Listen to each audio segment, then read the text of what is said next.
ஒரு கிராமத்துல இருந்து ஒரு இளைஞன் சென்னையை நோக்கி வராரு.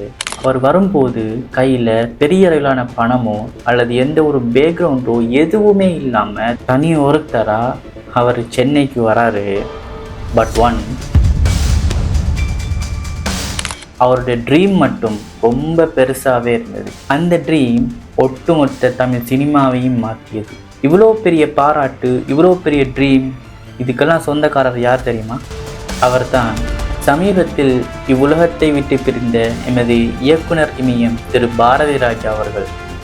ஸோ இந்த வீடியோவில் நாங்கள் பாரதி ராஜாவுடைய வாழ்க்கையை நாங்கள் ஷார்ட் அண்ட் ஸ்வீட்டாக பார்க்க போகிறோம். அவருடைய வாழ்க்கை நமக்கு என்ன கற்றுத்தருது அப்படிங்கிறத பற்றி நாம் பேச வந்துள்ளோம். So let's welcome to Ceylon Tamil media. இது கேஸ் ஸ்டடி ஃபைல்.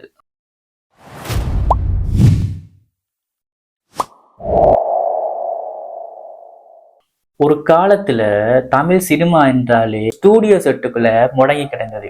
எந்த அளவுக்கு பார்த்தீங்கன்னு சொன்னா, ஒரு நகர்ப்புறமா இருந்தாலும் சரி, ஒரு கிராமப்புறமா இருந்தாலும் சரி, அங்குள்ள பில்டிங்காக இருக்கட்டும், அதாவது கட்டிடங்கள், வீடுகள் மற்றும் வாகனங்கள், மனிதர்கள், விலங்குகள் முதற்கொண்டு எல்லாமே செயற்கையாக செய்யப்பட்ட செயற்கை நிலையமாக தான் காணப்பட்டது. ஸோ மக்கள் மனசுலையும் தமிழ் சினிமா என்றால், அதாவது பொதுவாகவே சினிமா என்றாலே மக்கள் மனசில் எல்லாமே கட்டமைக்கப்பட்ட, இயற்கையாக இல்லாமல் செயற்கையாக உருவாக்கப்பட்ட கட்டமைப்புகள் தான் சினிமா. இதை கொண்டு தான் இந்த சினிமா உருவாக்கப்படுகிறது அப்படின்னு மக்கள் மனசில் பதிஞ்சு கிடந்த நேரத்தில் என்ட்ரி எடுக்கிறாரு நம்மளுடைய இயக்குனர் இமயம் திரு பாரதி ராஜா அவர்கள். இந்த தமிழ் சினிமாவுக்குள்ள அவர் என்ட்ரி ஆகிறதுக்கு முன்னால ஆரம்ப கட்ட வாழ்க்கையை நாங்கள் முதலாவது பார்த்துடலாம். 1941ஆம் ஆண்டு ஜூலை 17ஆம் தேதி இந்தியாவில் தமிழ்நாட்டில் அழகான ஒரு மாவட்டமான தேனி மாவட்டம். இந்த தேனி மாவட்டத்தில் இருக்கிற அல்லி நகர் என்ற ஒரு கிராமத்தில் இவர் பிறக்கிறார். அவர் பிறந்த நேரம் அவருக்கு அவருடைய பெற்றோர் வச்ச பேர் என்னன்னு பார்த்தீங்கன்னா சின்னசாமி. ஸோ பாரதி ராஜா அவர்கள் இப்போ பிறந்து அவர் கொஞ்சம் கொஞ்சமாக வளர்ந்து படிப்படியாக ஒரு இளைஞனாக வந்ததுக்கு அப்புறம் இவர் என்ன செய்கிறாருன்னு சொன்னால், அங்கே ஒரு சின்ன சின்ன வேலைகளை அவர் செஞ்சு கொண்டிருந்தார். அதுக்கப்புறம் பார்த்தீங்கன்னு சொன்னால் அவர் இந்தியாவுடைய சுகாதாரத்துறையில் இவர் வேலை செய்கிறார் கொஞ்ச காலம். என்னதான் அவர் சுகாதாரத்துறையில் வேலை செஞ்சாலும் அவருடைய கனவு என்னும் சினிமாவியை நோக்கியே இருந்தது. ஸோ அவருடைய ட்ரீம் சினிமாவை இருந்ததுனால அவருக்கு அந்த சுகாதாரத்துறையில் அவருடைய வேலையை இதுக்கு மேலே மேற்கொண்டு செய்ய முடியாத காரணத்தால் அவர் அந்த வேலையை விட்டுட்டு சென்னைக்கு வரார். சென்னைக்கு வந்த உடனே இவருக்கு ஈஸியாக இந்தாங்க பிடிங்க உங்களுக்கு இயக்குனர் பதவி, நீங்கள் ஒரு படத்தை இயக்குங்க அப்படின்னு யாரும் அவருக்கு தூக்கி கொடுக்கறதில்லை. யாருக்கும் எதுவும் ஈஸியாக கிடைக்கிறதில்லை. பல துன்பங்கள், கஷ்டங்கள், துயரங்கள், அவமானங்கள், அவமரியாதைகள் பட்டு தான் ஒரு நிலையை அடைவாங்க. ஸோ இதில் மட்டும் எங்களோட பாரதி ராஜாவுக்கு விதி விலக்கு இல்லை. அவருக்கும் அந்த துன்பம், துயரம் எல்லாமே வந்தது. ஒரு கட்டத்தில் அவருக்கு பெட்ரோல் பங்க்கில் வேலை கிடைக்குது. இவருடைய இந்த லீவு நாட்களில் இவர் என்ன செய்யறாருன்னு சொன்னால், இந்த ஒவ்வொரு ஸ்டூடியோவுக்கும் போயிட்டு இவர் சும்மா போயிட்டு வருவார். ஸோ ஸ்டூடியோ அப்படின்னு நம்ம பார்த்தோம்னு சொன்னால், அந்த காலகட்டத்தில் விரல் விட்டு எண்ணக்கூடிய ஸ்டூடியோக்களில் 2-3 தான் இருந்துச்சு. அதில் ஒன்று தான் ஏவிஎம் ஸ்டூடியோ. ஸோ இவர் அந்த ஏவிஎம் ஸ்டூடியோக்குள்ளே இப்போ நுழைகிறாரு வேலைக்கு. ஸோ என்ன வேலைன்னு நீங்கள் நினச்சிக்கிறீங்க? இயக்குனர் வேலையா? அதெல்லாம் இல்லைங்க. அவர் செஞ்ச முதல் வேலை என்னன்னு சொன்னால் டீ பாய். அங்கே வந்திக்கிற எல்லாருக்கும், அங்குள்ள இயக்குனராக இருக்கட்டும், அங்குள்ள நடிகராக இருக்கட்டும், அங்குள்ள கோ ஆக்டர்ஸாக இருக்கட்டும், அங்குள்ள லைட்மேன்ஸ், அந்த மாதிரி எல்லாருக்கும் இவர் டீ பங்கிட்டு இருந்தார். டீ, ஜூஸ், இந்த மாதிரி விஷயங்கள் இவர் எல்லாருக்கும் பங்கிட்டு இருந்தார். அதுக்கப்புறம் அங்குள்ள சின்ன சின்ன மற்ற வேலைகளை செஞ்சு அவர் அங்கே வாழ்க்கை நடத்திட்டு கொண்டிருந்தார். ஸோ என்னதான் அவருக்கு அங்கே அதுக்குள்ளே இருந்தாலும், அது ஒரு சந்தோஷமாக இருந்தாலும், நாம் ஒரு ஸ்டூடியோக்குள்ளே நுழைஞ்சிட்டோம் அப்படின்ற ஒரு சந்தோஷம் இருந்தாலும், அவருடைய கனவு நான் ஒரு இயக்குனர் ஆகணும். ஸோ அதனால் அவர் அங்குள்ள விஷயங்கள் எல்லாம் அவர் அவதானிச்சு இப்போ அங்கே வருகிற அத்தனை இயக்குனர்மார்களோட இவர் பேசி கலந்துரையாடி அவனுக்குள்ள சிங்க் ஆகுறாங்க.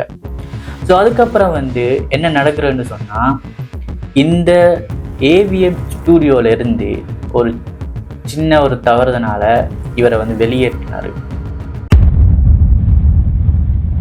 இவர் வெளியேற்றப்பட்ட அந்த ஸ்டூடியோவுக்கு இவர் வந்து இயக்குனர் இமயமா இவர் நிறைய வெற்றி படங்கள் கொடுத்தாரு, அது வேற விஷயம். பட் அதுக்கு முன்னால இவர் வெளியேற்றப்பட்டாரு. ஆனா இவர் தளர்ந்து போகல. என்னை வெளியேற்றிட்டாங்க, எனக்கு அவமானம், இதுக்கப்புறம் எனக்கு நான் என்ன பண்ணேன், ஊருக்கு போகலாமா, இல்லைன்னு சொன்னா நான் வேற வேலை செய்யலாமா அப்படின்னு எந்த டிசிஷனும் அவர் எடுக்கல. ஒவ்வொரு வேற ஸ்டூடியோவில் வந்து வேலை செஞ்சுட்டு இருந்தார். அவர் அப்படி வேலை செய்கிற கட்டத்தில் தான் அவருக்கு வந்து அதாவது ஒரு இயக்குனருடைய அசிஸ்டண்டா இவர் வேலை செய்கிறாரு. அதுக்கப்புறம் தான் இயக்குனர் ஆனார். இவர் வந்து அசிஸ்டண்டாக இருந்து அதுக்கப்புறம் வந்து ஒரு இயக்குனருடைய கோ இயக்குனர் அப்படின்னு சொல்லுவாங்க, அப்படியா மாறினதுக்கு அப்புறம் தான் இவர் வந்து இயக்குனராக மாறுறாரு. இப்போ இவர் வந்து உதவி இயக்குனராக இருந்து இயக்குனராக இப்போ மாறிட்டாரு. இந்த காலகட்டம் தான் இவருடைய வாழ்க்கையில் ஒரு திருப்புமுனை, அதாவது பசுமையான காலம்னு சொல்லலாம். அது மட்டும் இல்லை, தமிழ் சினிமாவுடைய பசுமையான காலம் இந்த காலத்தை நம்ம சொல்லலாம்.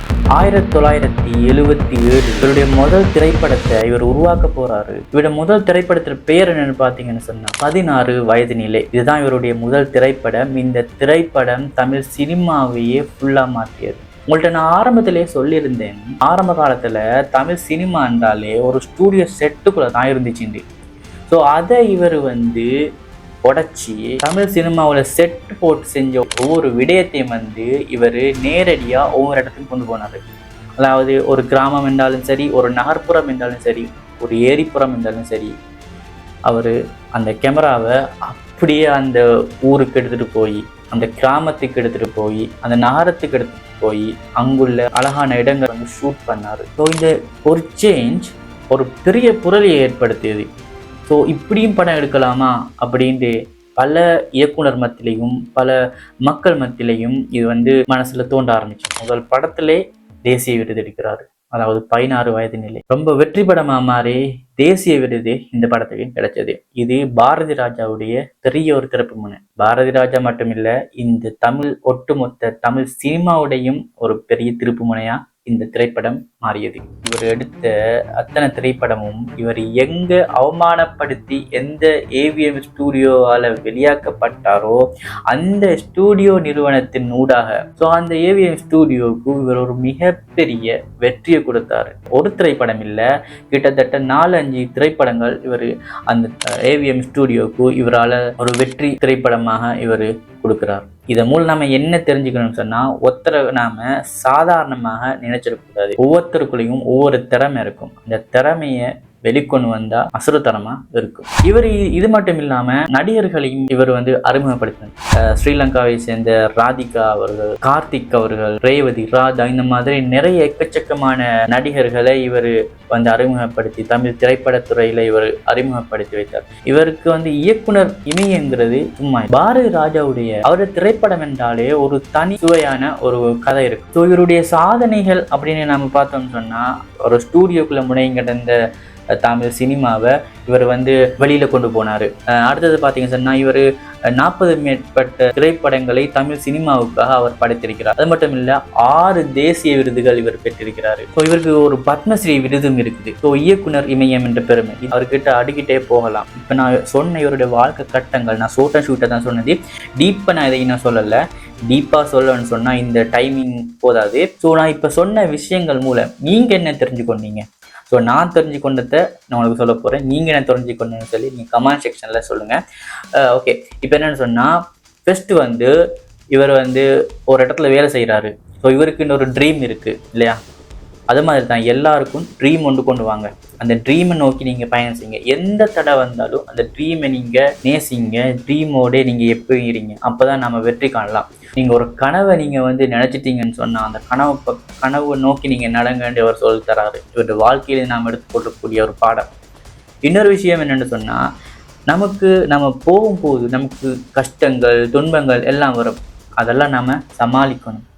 ஸோ இதெல்லாம் நம்ம பார்த்துட்டு ட்ரகிள்ஸ் ஆகி நிற்கக்கூடாது ஒரு இடத்துல. ஸோ இதெல்லாம் வேண்டாம், நான் திரும்பி போகலாம் அப்படின்னு அவர் நினைக்கல. இதை விட இன்னும் நான் முன்னுக்கு போகணும், இதை விட நான் வந்து இன்னும் முன்னால் நான் படி எடுத்து வைக்கணும் அப்படின்ட்டு அவர் ஒவ்வொரு அடியாக காலை தூக்கி வச்சாரு. உங்களுடைய வாழ்க்கையில் நீங்கள் ஒரு பயணத்தை தொடர்றீங்கன்னு சொன்னால், ஏதாச்சும் இருக்கலாம், ஒரு பிஸ்னஸாக இருக்கலாம், ஒரு ஏதாச்சும் இருக்கலாம். நீங்கள் தொடங்குறீங்கன்னு சொன்னால் பல பேர் பலவிதமாக சொல்லுவாங்க. நீங்கள் அதெல்லாம் கணக்கெடுக்காதீங்க. நீங்கள் என்ன செய்கிறீங்க உங்களுக்கு தெரியும். ஸோ நீங்கள் அதை நோக்கி நீங்கள் பயணிங்க. ஒரு நாள் உங்களுக்கு அதை வெற்றி அடையும். பாரதி ராஜாவுடைய வாழ்க்கையில் நாம் இவ்வளோ விஷயத்தை நாம் தெரிஞ்சுக்கணும். பாரதி ராஜா மட்டும் இல்லைங்க, இந்த மாதிரி நிறைய பேர் இருக்காங்க. நாங்கள் அவங்கள பற்றி நாங்கள் உங்கள் இடத்துல கொண்டு வந்து தருவோம். ஸோ அது வரைக்கும் நீங்கள் காத்துருங்க. எங்களுடைய சேனலை சப்ஸ்கிரைப் பண்ணி காத்துருங்க.